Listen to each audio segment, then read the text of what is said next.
At this time, we'll turn services over to our beloved pastor and overseer, Yisrayl Abel Hawkins.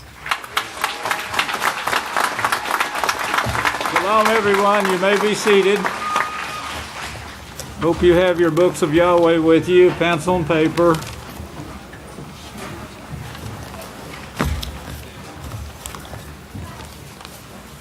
I'm glad to get this extra time before sunset.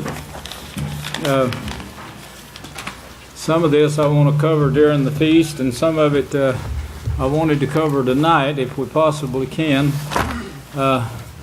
If you'd turn over to Isaiah 53, we'll start there with this prophecy that was laid before Yahshua as the will of Yahweh described on paper for this generation. You've got to get it in your minds that we are the beginning of this plan, fulfillment of this plan that will actually receive authority along with Yahshua Messiah. Yahshua Messiah is, of course, sits at the right hand of Yahweh until Yahweh makes his enemies his footstool, meaning they'll come and worship at his feet. And this, of course, everything is pointing in that direction right now. The prophecies are all being fulfilled, and we can see that they're going to be fulfilled, even the prophecy of nuclear war. We've got about an hour here till sunset, so I've got time to work with you on this sermon, but you really need to listen closely. This will all tie in as the feast proceeds. It'll all tie together and show you this plan that it's actually a commission that is set before Yahweh's people. Yahshua being the first of mankind to receive authority. Genesis 1:26, and of course the finishing of the work was not even prophesied for until this last generation, the last days. That would finish Yahweh's work. There was 7 lamps in this planned work that was set before Yahshua. He was, as far as I can see, Yahshua is the only one that understood the prophecies. Others understood some of it, but not all. They were in question about it and even wept because they couldn't understand. But Yahshua understood it, and when he read this prophecy right here, he knew that it was he that was being spoken of here. His family had a very guarded training period, seeing to it that they were trained, and they would train Yahshua Messiah. And of course, he would take his job. Understanding this, he willingly accepted it, Yahweh shows, from the very beginning as a young child. And all the scriptures that comes to my mind right now about training children. It's a pattern of what Yahshua's family did, not clearly, but what his family did with him, and somewhat on the 12 disciples also. There's all raised in that one locality where the House of Yahweh stayed even after the feasts were moved by command of the king to Jerusalem. That one locality was still the place that was being taught the message that was commissioned to Abel to teach. Abel, of course, the one Cain killed. So, but this work, it started with Abel, and of course, Satan managed to have him killed, but his work lived on, like the apostles' work is living today. Yahweh laid a foundation with the 12 disciples, and of course we're tied to that foundation as I've brought to you many times in Genesis 49:10. But Yahshua was tied to it also, and commissioned. His commission, tied to it by command, by prophecy, by the living will of Yahweh that came down from heaven. The true manna of life that came down from heaven is what you're reading there in front of you right now. So Yahshua saw this prophecy, and of course his parents taught him these prophecies. That they had to. He knew too much. He knew, he knew them. He was quoting these things to priests that had never heard or followed these prophecies, and yet Yahshua, as a young man, being trained in the Scriptures, as you see taking place in the House of Yahweh at this very time with the young children, and Yahweh shows how to train them, shows you the zeal that you must put forward in this, pushing it daily with your children to get them in the classes, get them in the schools, get them in the night lessons. Now we have the Yisrayl Says program that you can get them off of the evil parts of computers and gets them to studying the Yisrayl Says. Any topic, you can name any topic and mash a button and instantly it comes in front of you. That's never been accomplished. That's never been accomplished before in history, mainly because they had no knowledge of how to store knowledge and how to transport it through the air to any place in the world, any home, anywhere you have the facilities today that the modern technology and increase in knowledge affords us. But Yahshua was one of those children that understood this prophecy right here, and of course you could tell he did when he submitted to it and taught the disciples, that he must die, knew when he was going to die. So he understood this. But look at this prophecy now in Isaiah 53. He says, "Who has believed our report?" Well, not very many. There's a handful up in Galilee that was joined by a handful that kind of winged off into Syria, and of course it's very few. The kings didn't want it. Didn't want these people. They were too stubborn and bullheaded. All they wanted to do is study the book of Yahweh, search out and read the book of Yahweh. What use would he have in his kingdom? They could, you don't pay taxes for reading the book of Yahweh. And of course, when the book of Yahweh was taken to Jerusalem, along with the feast and set up, then they would go to Jerusalem, travel there, and many of them would go there and hear the book of Yahweh read daily. That was the daily oblation of the reading of the book of Yahweh.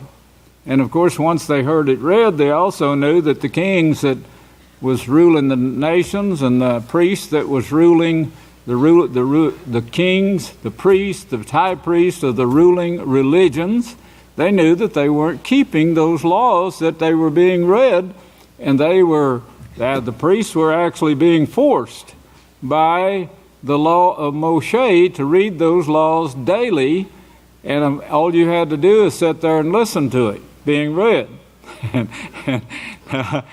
Now we have the whole book of Yahweh from start to finish. And we have it to where you don't have to go to the House of Yahweh to get it done. You can get it right from your own home now.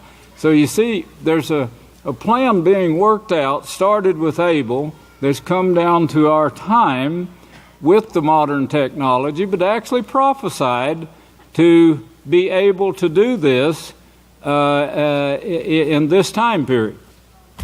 But who has believed our report? Well, this was the prophets. Our report meant more than one, more than just Isaiah, but he was one of the prophets that was severely persecuted by the ruling religions, the elders that later became Pharisees, Sadducees, Essenes, and Herodians. That was their names they took. They're also the ones that killed Yahshua, set up to kill Yahshua, set up to rule the nations. For he will grow up before him as a tender plant, and as a root out of a dry ground. He has no form of comeliness, and when we see him, there is no beauty. That is prestige. If you could imagine Yahshua, he was a worker. He said the Pharisees loved these great seats, the prestigious seats, and of course they, from childhood up, they were taught to put on a show, to be very prestigious in front of the people. This was their teaching, and of course it's like it is today. They weren't taught the laws. In fact, they were taught against the laws, but never speak it in public, and never condemn this in the ears of those who keep the laws or are practicing the laws, or you will start an uproar, which they had many at that time, because the people were hearing the laws and then there's going back and talking about them, and many revolutions were started, and of course they would squash these revolutions as fast as they possibly could to keep them from spreading and keep people from asking questions about them. In other words, they were hiding the news and censoring the news media at that time to keep the real news from coming out that exposed their sins. But there was no prestigious signs among Yahshua. Here we see him one morning picking him and his disciples out on the Sabbath, picking some grain to eat for breakfast. Someone said he had a hole in his shoe. Said he's out working trying to get some people to the feast, and his blasted car broke down. Oh no, he's driving a donkey, I'm sorry. But he was a worker. He wasn't someone who sat in a high seat and said, "Come praise me," like the Pharisees, Sadducees, Essenes, and Herodians did. And he had other things to talk about other than the kingship of the nations and how important he was. Now, he was important. Yahshua, if you could think, this man was headed for the highest office that could be gained by mankind, but he was taking 12 people out, showing them the sins of the world and teaching them the true righteousness of Yahweh and the prophecies that they were to put their hands to, and he taught it well. The disciples didn't go out and offer their lives, for this message for nothing. So he taught the disciples well, and they knew he was going to die, but they loved the man. They loved the man so much that they put it out of their mind. But there was nothing dainty about this man. He was a worker. He was a carpenter. He was a gardener. He was a fish cleaner.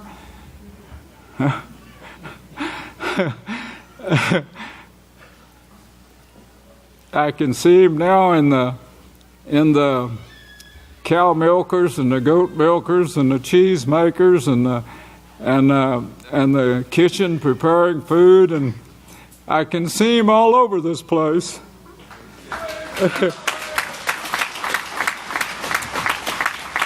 But he was not prestigious, and they despised him. Look at verse 3. He's despised and rejected by men. He's a man of sorrows, and acquainted with grief, and we hid, as it were, our faces. Man, from him, he was despised. Worse than Al Capone. He was dangerous. They wanted to kill him. I can see him in some of you right now. Surely he has borne our grief, carried our sorrows, yet we esteemed him stricken, smitten by Yahweh, and afflicted. This was a sign to him, and he knew it. He knew all of this. He knew these prophecies, so he knew this was coming. He knew he had to suffer this right here that it was talking about. But he was wounded for our transgressions. And when he was picking the corn with the disciples that morning, he was thinking more about his disciples. And he always did this, and you could tell this by the remarks that was made by him and others like him, that in order to take care of those, the widows and so forth, who were hungry, and there wasn't instant food, and it was taking a lot of work to take care of them. But you could see him in all of this. That was Yahshua, and when you see this talking about those 12 disciples, that is Yahshua. That was his teaching. That was his practice. That was him. That's his personality. Not a high lofty that you can't reach and can't never talk to, but somebody that's helping all the time and caring about you, as he did his disciples and hundreds of thousands that followed him.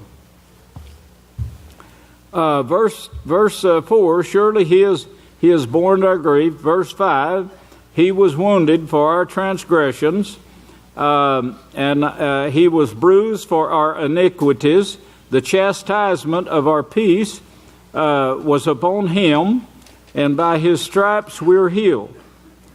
All we like sheep have gone astray. We have turned every one to his own way, and Yahweh has laid on him the iniquity of us all. He was oppressed, he was afflicted, yet we opened not our mouth. He was led as a lamb, or as the Passover lamb, to the slaughter, and as a sheep before the shearer is silent, so he opened not his mouth. He could have. He told his disciples, he said, don't you realize that I could call down legends of Malachim right now if I wanted to and wipe these people out? That wasn't in his mind. His mind was, what was in his mind was serving you in these last days, actually dying for your sins. Yes, that was what was on that man's mind. All the time he could see not the sorrows that he had to go through, but why he was going through them, looking down to the future at you when he would be high priest over the house of Yahweh, which is now. He was taken from prison He was arrested, put in jail, and from judgment, who will declare his generation? His generation. Well, of course, he speaks now. This is speaking of an immediate people in and around a place called Galilee. They spread up into Samaria, and these people lived in that area. And of course, they followed.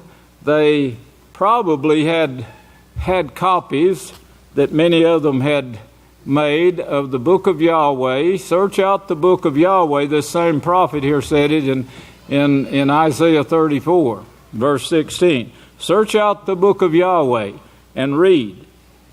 And for he was cut off from the land of the living for the transgressions of my people. Well, this is what was on his mind right there. To pay for these transgressions so we could repent and convert. Otherwise, you'd wasted your life. Sin, the wages of sin is death. But he had to pay it, and he realized that, and this was what was set before him, as we'll see in a little bit. And he made his grave with the wicked and with the rich in his death. You see the details of this capture, imprisonment, torture, and the grave, even the description of the grave that would take place here. It didn't take place for several years later, almost 1,000 in fact, but it did take place. But he had done no violence, nor any deceit found in his mouth. This was before the man was ever born. Did you get that? This was a prophecy that actually came to pass in detail. That's the reason he says you're fools if you don't believe these prophecies. Every detail of his life was painted here and by the other prophets. Yet his bruises pleased Yahweh, for he was put to much grief. Now he had brought the offering for sin. He will see his seed, that's us. We're the next ones behind him to receive this great authority. And this is very soon, because we will resurrect all the others. He had the power at that time and showed it, and showed what the authority, actually showed what authority that we would receive in his own actions and what took place in his life. He will prolong days, and the pleasure of Yahweh will succeed in his hands. He will see the labor of his soul. He will be satisfied by his knowledge, by righteous servant. My righteous servant will justify many, and he will bear their iniquities. Well, that's what he had to do for you. And he did it on this night 2,000 years ago for you. His mind was always on you, and of course the foundation that he laid in Jerusalem with his 12 disciples. For he will bear their iniquity. That's him. That's Yahshua, speaking of him. Therefore I will divide him a portion with the great, and he will divide the plunder with the strong. That is the strong, and in keeping Yahweh's word, because he poured out his soul to death, and he was numbered with the transgressors, and he bore the sin of many, and made intercession for the transgressors. In Matthew 26, we're in Isaiah 53, but if you turn over to Matthew 26, the time was short, just about to the point where he was going to be arrested, going to be murdered, and put in a grave. Now you think about that, you'd think the fear that would be upon this man and what kind of misery he would be going through at that time. And then you read this and you think, And he had his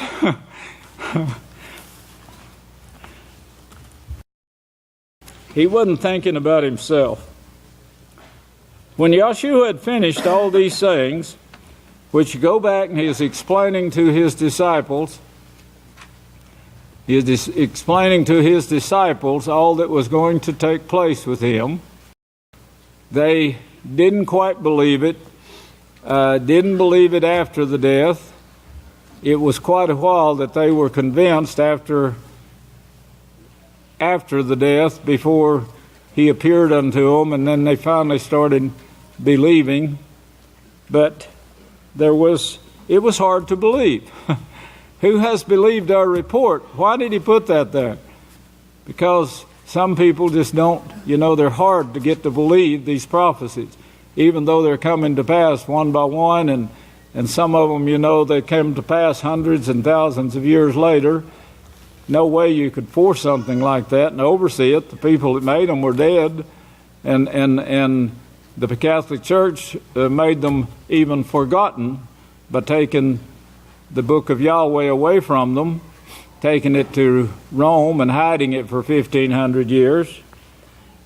But Yahshua had finished all these sayings about himself, teaching not only about himself, but about us in the last days. Remember, Matthew 24, that's about us in the last days. And of course, he taught his disciples all these things. They didn't understand all of it. Yes, you could tell that. And they asked him some silly questions, but he was a very patient man, and he bore with them and kept teaching and teaching. And then after he was resurrected, he taught some more. He said to his disciples, verse 1, "You know that after 2 days the Passover is celebrated as a feast, but the Son of Man is betrayed." Now he knew that the Pharisees, Sadducees, Essenes were planning for his death. They had made plans, and the word had gotten back to him, of course, from people who worshipped him secretly and knew of the plans. And sometimes, and up until this time, Yahshua hid and wouldn't go up to Jerusalem, because they were waiting to arrest him and put him in jail and then kill him, wanting to kill him, wanting to catch him out on I-20. He would disappear out of his car. They'd never see him again, but they'd find his car.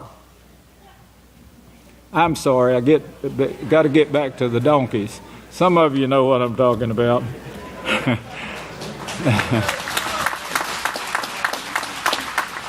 The Son of Man is betrayed. Well, he knew this, and he knew that that was framed up, and it's got back to him what was going to take place, their plans that they had to arrest him, the torture he was going to go through. He had to go through is described. We just read it in Isaiah 53.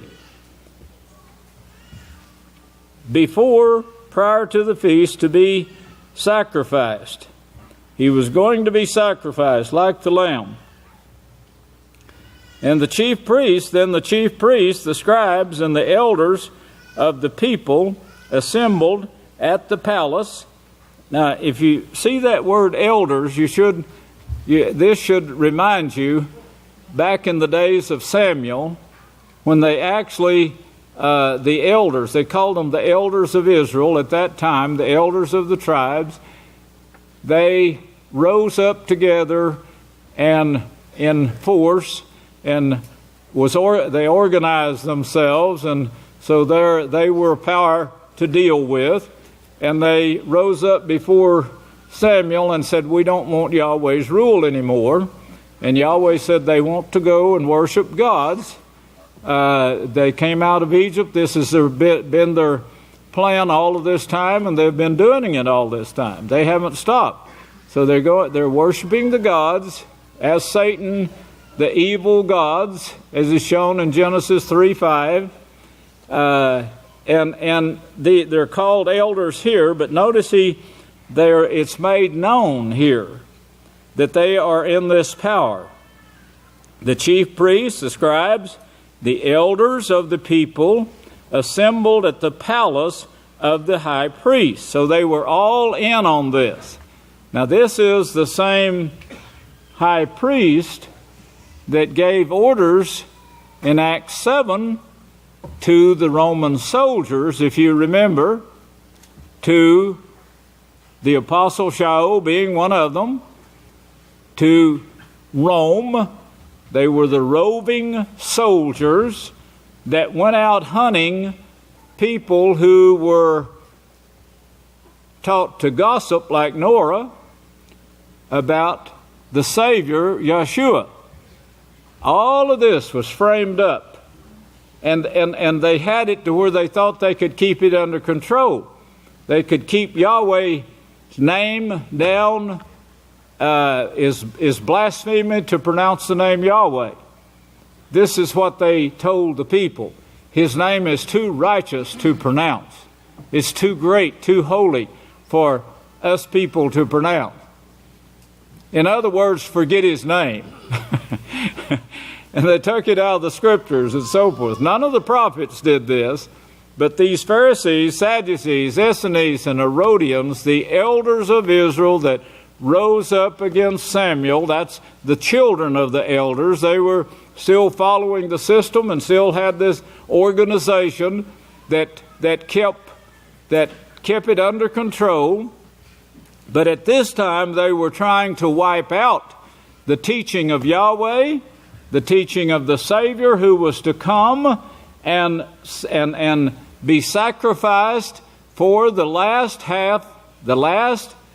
or seventh era of the house of Yahweh. That was the plan from there clear down to now. That was the finishing plan. And they were trying to knock it out back then. They was trying to kill Yahshua thinking that would stop it. They killed Abel thinking it would stop there. They killed many of the prophets thinking it would stop. They killed the disciples after that, murdered them, most of them in Rome, by the way. I don't know how many has read the Fox's Book of Martyrs, but most of them in Rome, the disciples. Well, their followers, the same thing. With their roving army and their spies, they were spying out the villages, making maps, and then they would go in and take the village, send the Roman army, the roving army that actually became a Roman army after that. They called it a Roman army. The chief priests, the scribes, and the elders of the people assembled at the palace. The palace, notice, these are the high-up-to-do's. They're not the ones that's got holes in their shoes. They're not the ones that go out and pick corn in the fields or walk through cornfields. They wouldn't be seen in a cornfield. They wouldn't be seen milking a cow or making cheese or making butter or cooking bread. You cook that and you bring it to me, and then feed it to me too while you're here. And then you can go back and fix you something if you're still got energy enough to do it after working for me from before daylight till after dark. Well, this was the attitude. This was the careless of these people. Yahshua did not have this attitude. Yahshua worked to take care of his people, even to feed them. Verse 4, and discussed plans to arrest Yahshua by deceit, yes, false accusations, lies, false charges, and kill him. But they said, you'd think the civilization would have changed by now, wouldn't you? You'd think it would be different. But it's almost like he's describing our generation right now. The same attitudes. Where the hatred comes, and have you seen the wars that are raging right now, while I'm speaking right now, and the people suffering, thousands of thousands getting killed. All over the world now. Kept back from Texas so far, but all over the world. But they said, not during the feast, or there will be an uprising among the people. Well, of course, they were scared of these uprisings, the kings were, because the kings were supposed to keep the people satisfied, but therefore bring forth Caesar's will at the same time while they're keeping the people satisfied. Yahshua, verse 6. Now when Yahshua was in Bethany, in the house of Simon the leopard, a woman came to him with an alabaster jar of very expensive ointment, and she poured it on his head as he sat. Look on down to verse 10. But Yahshua, aware of this, said to them, "Why do you distress this woman?" The woman. Now, can you get that in your mind? Can you even fathom what the situation here where Yahshua is about to die? He's about to be arrested. He's about to be killed, tortured all night long, and he knows it. He knows he's going to be tortured. His body is going to be beaten to shreds, bruises, with thorns stuck down in his head on top as a crown. He knew all of this, and he was scolding his disciples for distressing a woman.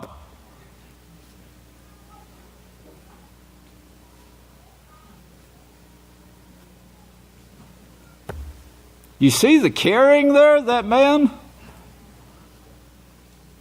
And that's our high priest.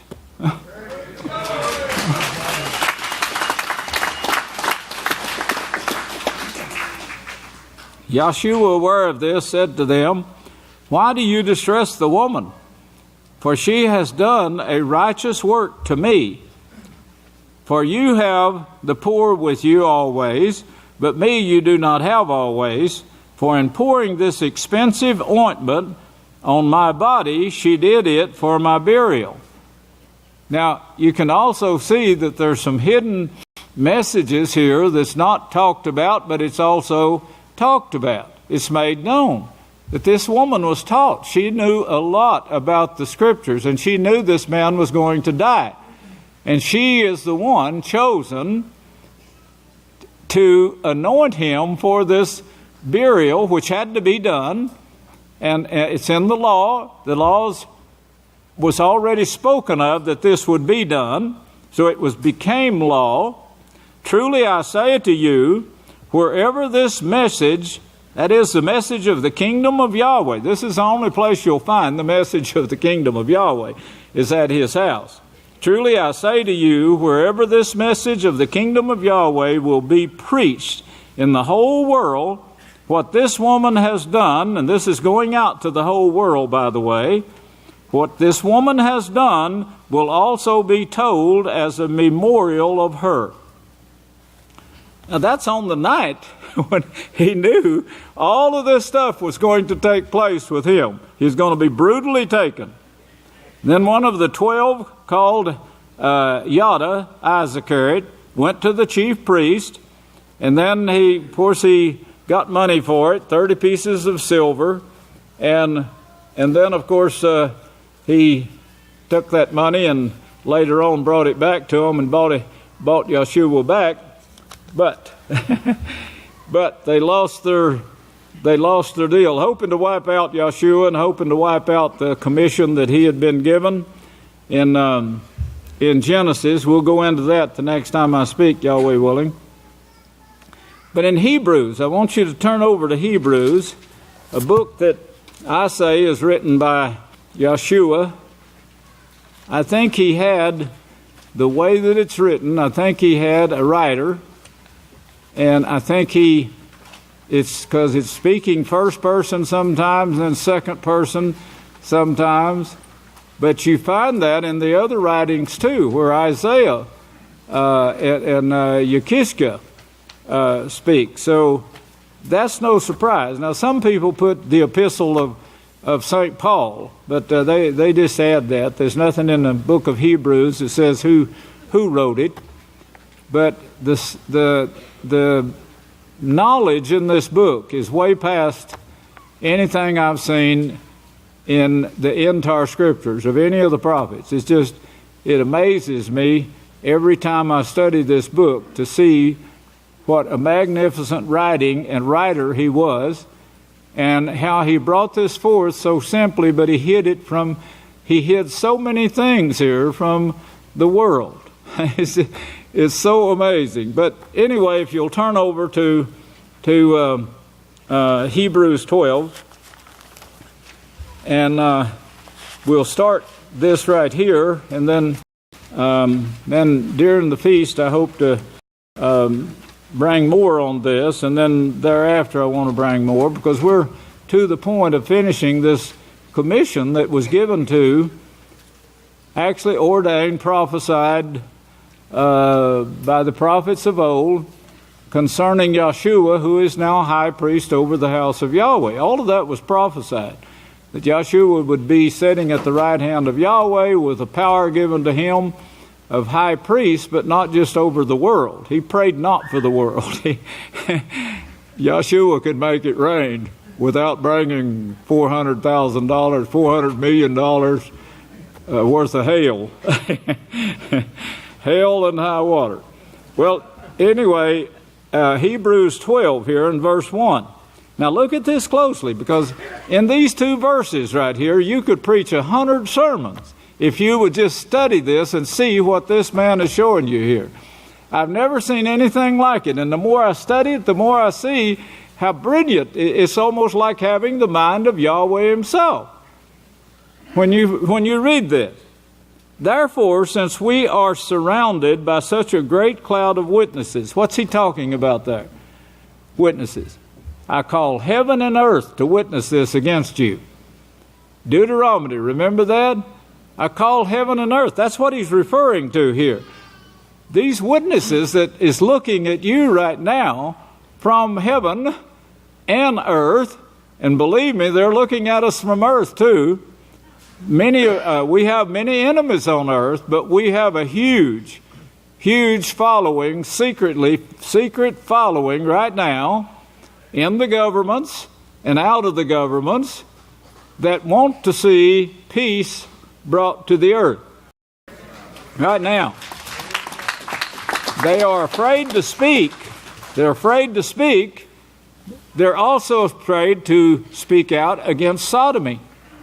Now there's more and more coming out against it.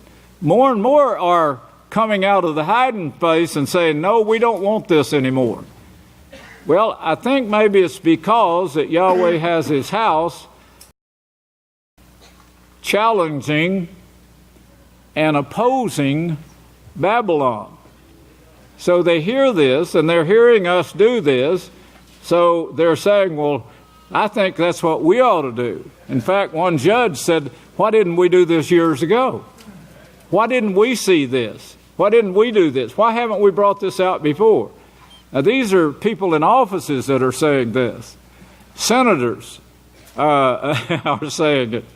There's people in governments that are saying that this needs to go all over the world. This is what we need in the world. And they're getting bolder all the time too. You know, we're having people that's getting very bold with this message that's coming from no other place but the house of Yahweh. But this cloud of witnesses, well, you'd have to know the scriptures, and very few people. How many people believe, or how many people would even know what this could be talking about, this one single verse right here, about this cloud of witnesses?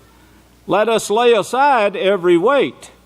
Well, of course, that's means encumbrance. I don't know how deep the people are getting now with the scriptures, but I always urge people to use some references, to know what the word means. But it means encumbrance. It means to hold back or hinder. Well, who's holding the world back and keeping it tied up in wars, sickness, disease, hatred? It's coming from the 7 hills of Rome, of course. They're witnessing this too big time, and of course the Pope is making certain comments about the man that knows it all down here in Texas. And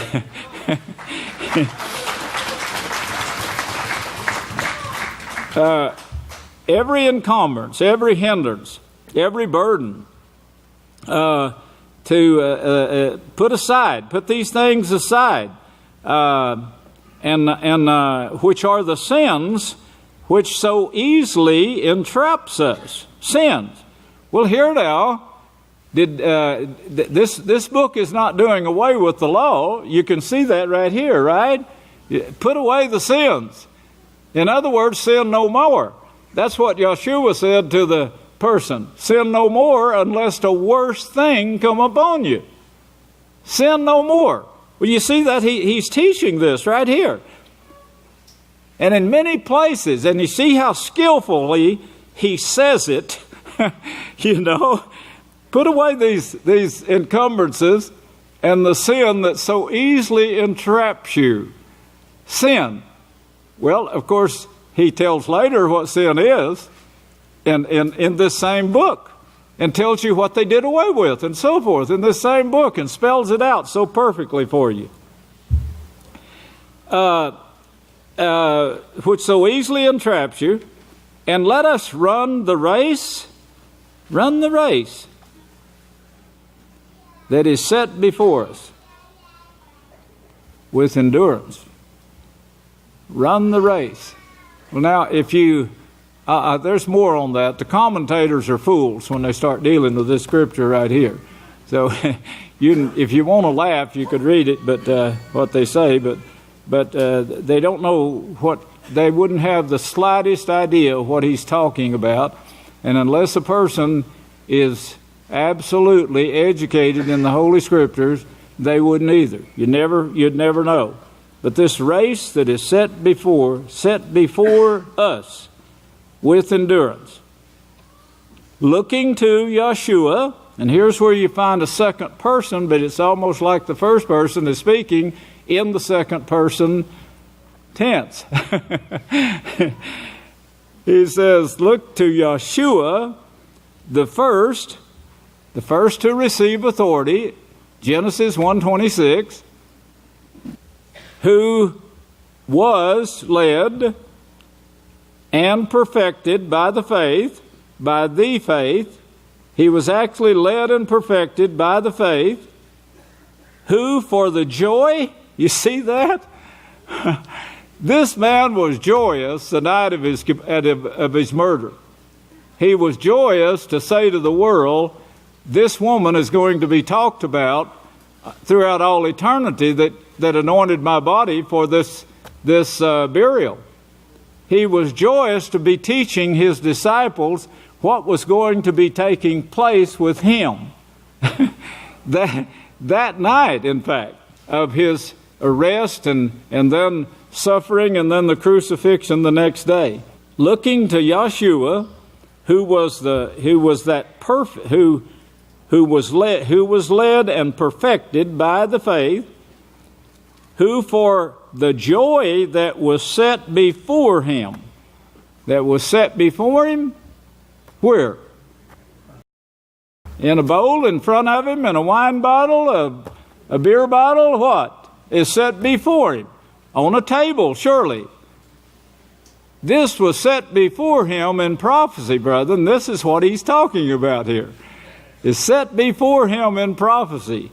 And he gives you hints throughout the book of Hebrews. You could study the book of Hebrews, I think, for years and never get all of it. You'd keep getting things new every time. But it's written to the 12 tribes of Israel. And of course, set before him. You see that joy, this joy, counted it joy that was set before him. A man that was going to be arrested and tortured and a slow death coming and knowing it the next day, and yet with joy endured the sacrifice, despising the shame. Couldn't anyone know this but him himself? Despised the Lord, the Baal, and is set down at the right hand of Yahweh, of the throne of Yahweh. Well, he goes on and says in verse 3, and I think we need to cover that, for consider him who endured such opposition against himself. And of course, you consider us, he's our high priest right now, and consider what's taking place and has taken place in the many years that we've suffered, but we've kept growing and growing and growing till Yahweh brought us to this state right now. And the last part of the house of Yahweh is going to be the greatest thing that has ever taken place in man's history. That's right. And it will always be said, Yahweh lives who brought us through Yahshua the high priest and the house of Yahweh, led this great group out of this Babylonian teaching of rebellion. Not become weary and faint in your minds. Keep that in mind as you suffer the test, looking to Yahshua the first. And thus consider it and don't faint in your minds. You yourselves have not resisted to bloodshed yet. We'll continue on this, Yahweh willing, when later on in the feast here.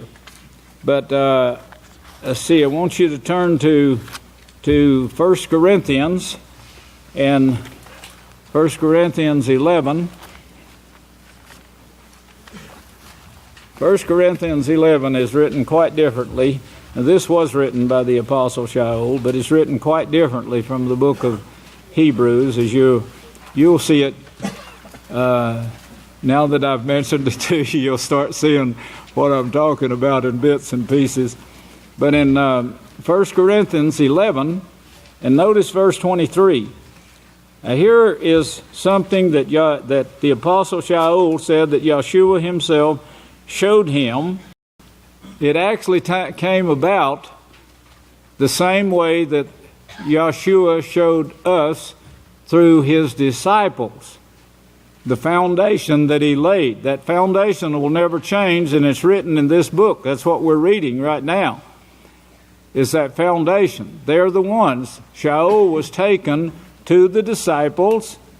Reluctantly, they did finally start teaching him the difference in Baal worship and Yahweh worship.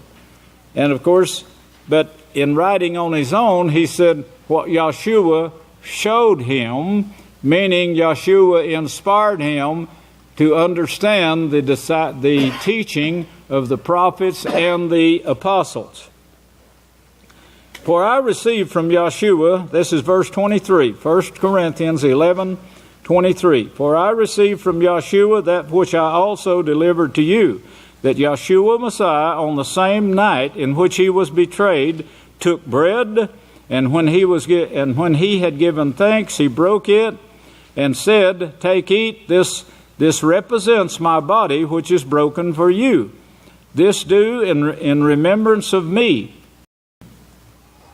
You know from this right here that this was practiced. And of course, the apostle here saying this was many years later, and he is saying this and writing this to this book of Corinthians for us. You can see here that this was being practiced year by year, but it was being practiced wrong, and he was correcting the people that he was writing to, saying, here's the way that you should do this. It's not just going to a person's house and eating a meal, he's saying. So he's scolding the people here for having done it wrong and hoping to come and do it with them, as he's shown in the same book. But he never did get to go back to them. And, of course, this book was not written for them alone, but more for us than for them, because we're the finishing work. They were not the finishing work, but they had an example set, and they'll be judged by that. But which was broken for you, this do in remembrance of me, as a memorial to me. Remembrance, that's a memorial, Yahshua's memorial. In the same way, he also took the cup after supper, saying, this cup represents the renewing of the covenant.